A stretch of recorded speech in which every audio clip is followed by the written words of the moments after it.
जनकी नगरिया भील सोर हे गिदैया, जनकी नगरिया भील सोर गे बहिना, जनकी नगरिया भील सोर ऋषि संग एले दो किशोर हे गिदैया, जनकी नगरिया भील सोर गे बहिना, जनकी नगरिया भील सोर, जनकी नगरिया भील सोर हे गिदैया, जनकी नगरिया भील सोर ऋषि संग एला दो किशोर हे गिदैया, जनकी नगरिया भील सोर।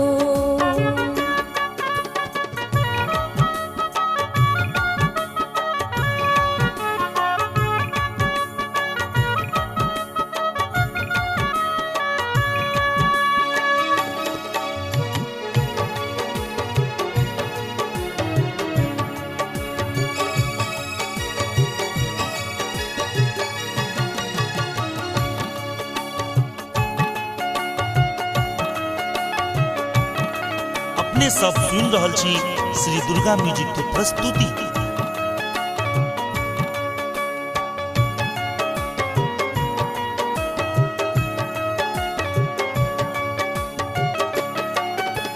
वस्त्र पीताम्बर धारण केने, कान में कुंडल शोभेगे, कान में कुंडल शोभेगे, माथ पे चंदन मुकुट, शीश पर अद्भुत रूप लागेगे, अद्भुत रूप लागेगे।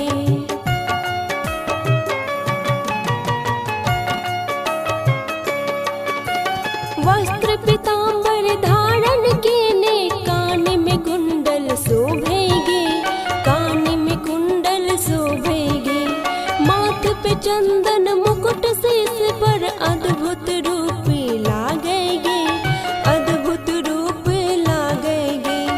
एक श्यामले एक गोर हे गिदैया, जनकी नगरिया भील सोर गे बहिना, जनकी नगरिया भील सोर ऋषि संग एले दो किशोर हे गिदैया, जनकी नगरिया भील सोर।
अपने सब सुन रहल छी श्री दुर्गा म्यूजिक के प्रस्तुति।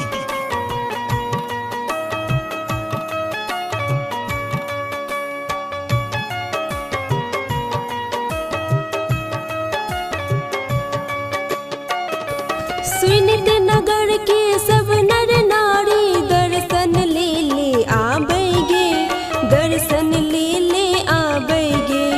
राम लखन के रूप मनोहर देखते मन हर्षेगे, देखते मन हर्षेगे।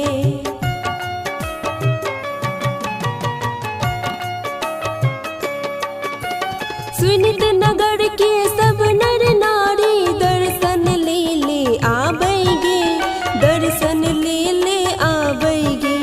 राम लखन के रूप मनोहर देखते मन हर्षेगे, देखते मन हर्षेगे। मिथिला में भेलै नव भोर हे दैया, जनकी नगरिया भेलै सो गे बहिना, जनकी नगरिया भेलै सो। ऋषि संग एलै दो किशोर हे गे दैया, जनकी नगरिया